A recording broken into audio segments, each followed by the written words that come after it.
Na verdade, hoje eu estou num local com bastante barulho, tentando amenizar um pouco com o fone.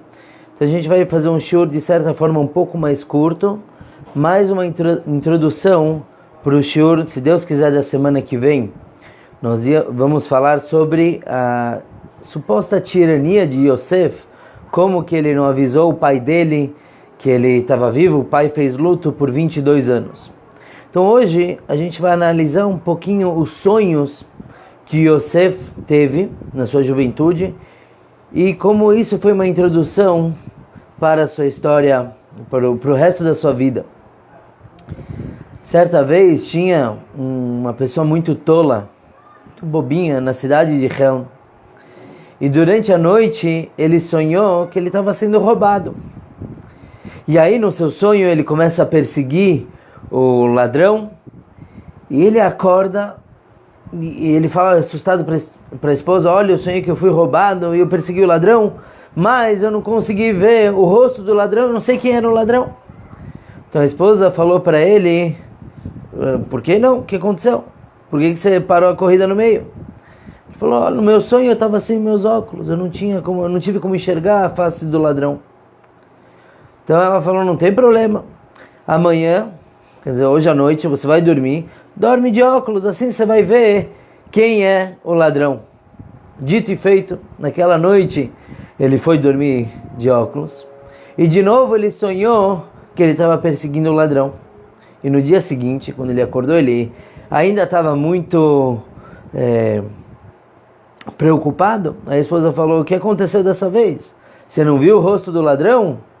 Aí ele falou: querida, eu até vi, mas como estava chovendo, meu óculos estava todo embaçado, eu não vi, não consegui perceber quem era o ladrão. Então a esposa viu que eles realmente tinham um problema muito sério a resolver, então eles foram para o rabino de Helm, e o rabino deu uma boa solução. Então na noite seguinte, ele foi dormir com os óculos e com o guarda-chuva. Sonhos. A maioria deles, quase a sua totalidade, são bobagens. Muitas vezes são sonhos baseados no que a gente pensou durante o dia, ou nada a ver. E às vezes eles são uma espécie de profecia. Quando a Torá traz um sonho de alguma pessoa, esse sonho é importante, vale a pena prestar atenção. E a gente tem vários sonhos. A gente tem o sonho de Jacó, quando ele quando ele dormiu no monte do templo e sonhou que tinha uma escada do chão até os céus. Esse sonho é bem descrito na Torá. Temos os sonhos do faraó, quando ele sonhou que haveriam 7 anos de fome e 7 anos de fartura e depois 7 anos de fome. E tinham os sonhos do José. Antes de entrar no sonho do José, do Yosef, vale a pena notar uma diferença entre o faraó, que era um perverso, o rei do Egito, e os nossos antepassados, Yosef e Jacob. A diferença entre eles é que quando eles sonharam com algo que eles julgavam significativo, então imediatamente eles levaram a ação. Jacob, ele levantou do seu sono e fez uma promessa para Hashem. Yosef, ele se levantou do seu sono e foi contar para os irmãos o sonho, porque ele sentia que era importante para eles. Enquanto que Faraó, quando ele sonhou com as 7 vacas gordas que saíam do Nilo e depois 7 vacas magras, e aquilo era um claro sinal para ele do que viria a acontecer no Egito, ele acordou, virou para o lado e dormiu de novo. E aí ele sonhou com as 7 espigas de trigo fartas e as 7 magras. O que mostra pra gente que quando vem um sinal de Hashem, um sinal de Deus, a gente tem que agir, não virar para o lado e dormir de volta. Essa é uma pequena diferença.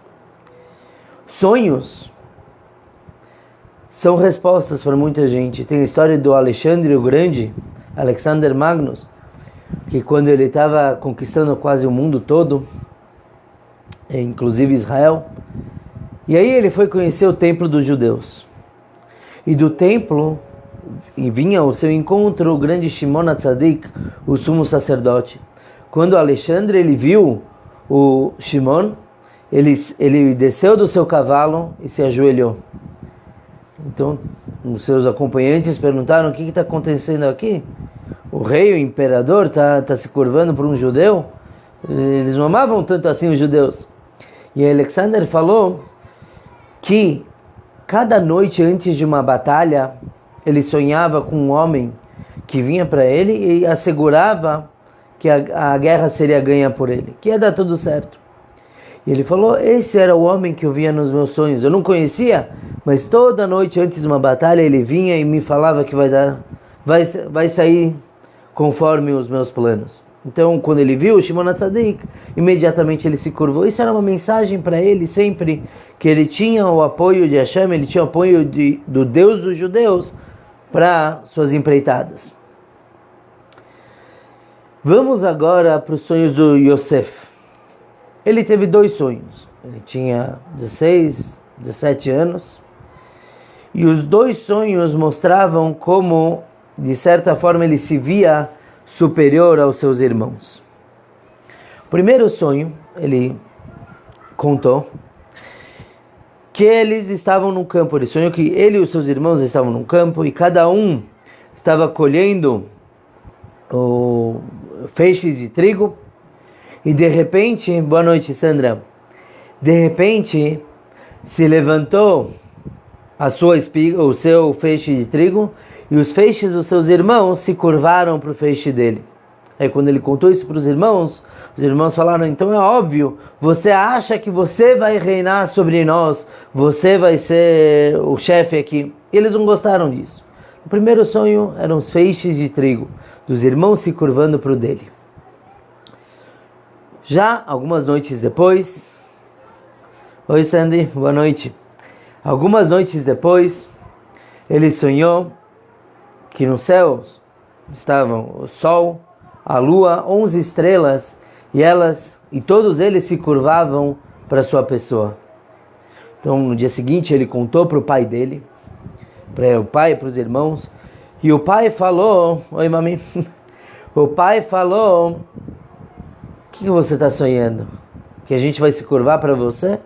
Como eu sou teu pai, eu vou me curvar para você? E mais ainda, obviamente o sol se referia a Yaakov, mas a lua seria a mãe de Yosef, Rachel, e ela já tinha falecido. Então como que uma morta ia se curvar para o filho? Na realidade, Yaakov, ele sabia que esse sonho era uma profecia. Ele ia acontecer.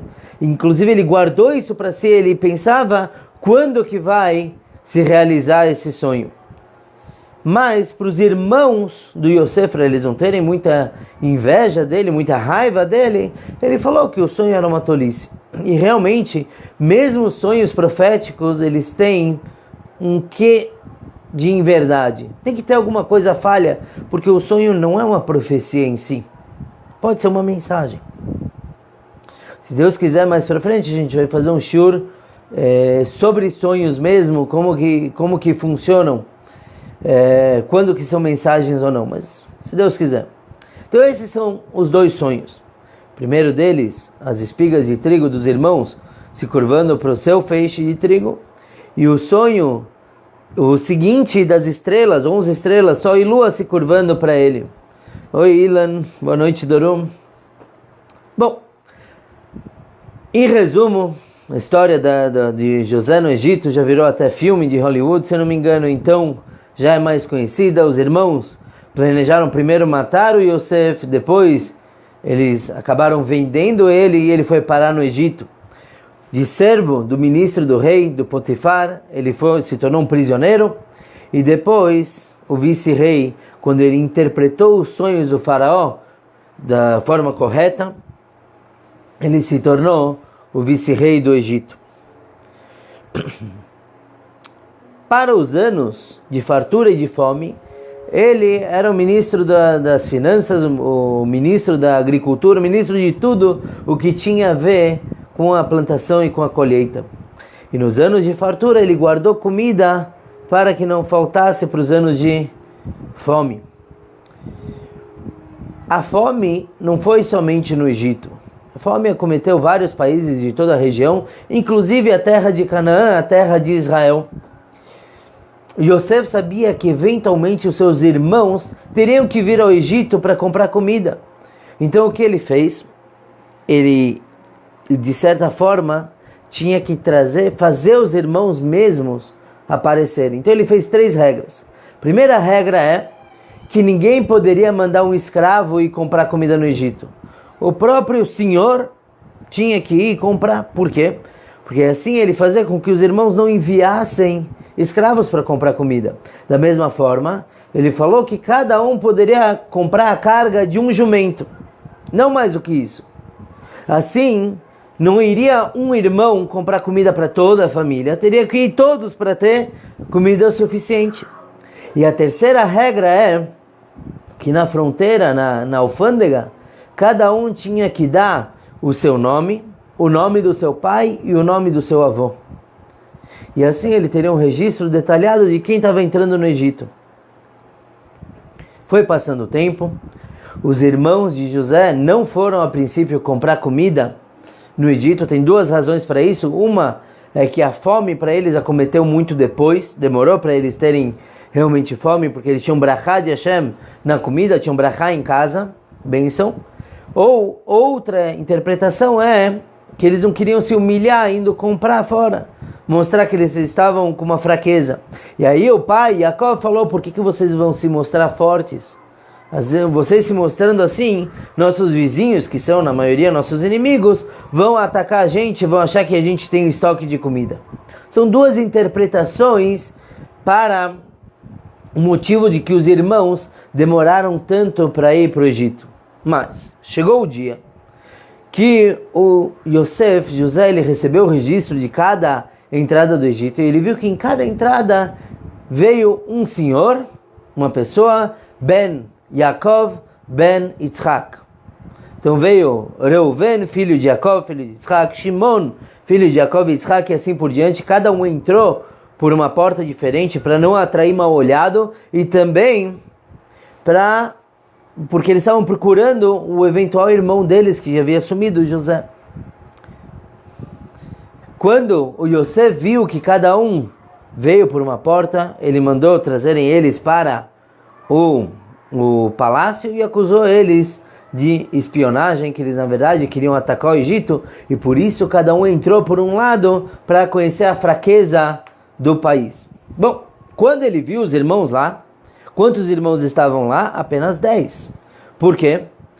Porque o irmão menor dele, o Binyamin, que era o último filho, o pai não quis enviar ele para o Egito, porque a mãe do Yosef e do Binyamin já havia falecido no caminho para Israel.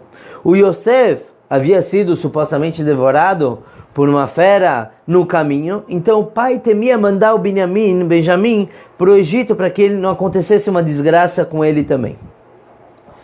Quando o Yosef viu 10 dos seus irmãos curvados lá, ele lembrou do sonho dele. Ele lembrou que eventualmente os irmãos se curvariam para ele. Qual o problema? Faltava um. Ele sonhou com 11 feixes de trigo se curvando para o feixe dele. E ali haviam apenas 10. Então ele fez uma artimanha. Ele acusou os irmãos de espionagem. E forçou eles para que trouxessem o Binyamin para o Egito. Ele falou: se vocês querem me provar que vocês não são espiões, tragam o irmão menor de vocês. E eventualmente assim foi. Não foi fácil, o pai não queria enviar mesmo assim. O Yosef deixou um irmão prisioneiro no Egito para garantir que eles voltariam.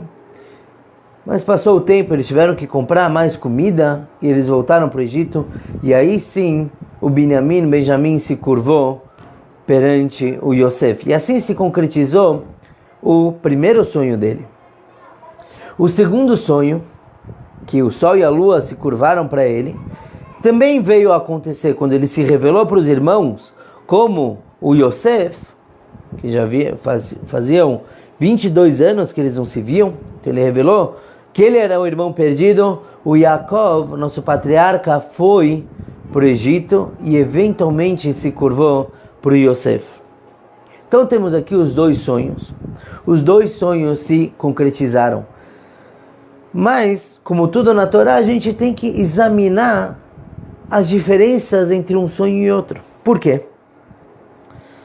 Porque no primeiro sonho, os irmãos se curvavam para o feixe, quer dizer, os feixes dos irmãos se curvavam para o feixe do Yosef, não para o próprio Yosef. Já no segundo sonho, as estrelas, lua e sol se curvavam para ele. Por quê? Por que tem essa diferença?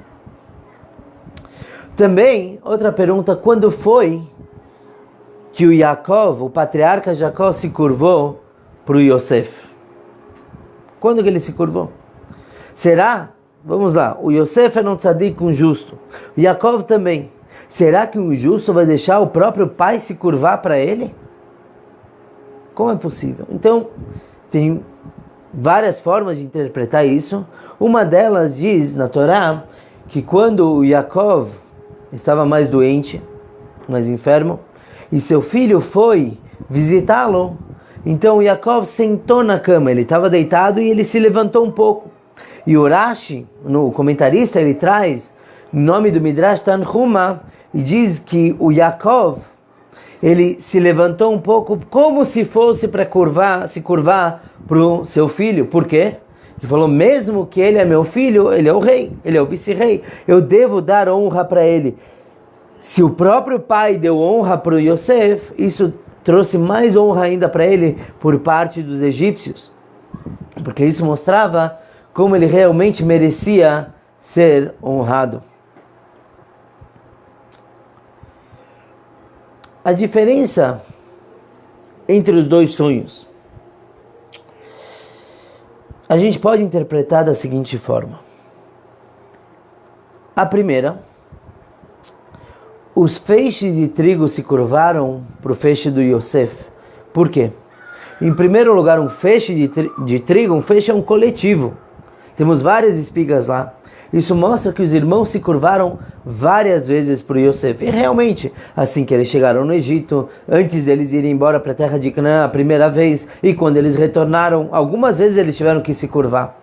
Mas eles não se curvaram para o Yosef. Eles se curvaram para o vice-rei. O vice-rei, chamado no Egito de Tzofnat Paneach, era o responsável por trazer sustento para o Egito. Então eles enxergavam o Yosef não como a pessoa que ele era, mas o cargo dele. Ele era quem mantinha o Egito. Então eles enxergavam ele no sonho. Yosef se viu como um feixe de trigo, porque era isso que ele representava.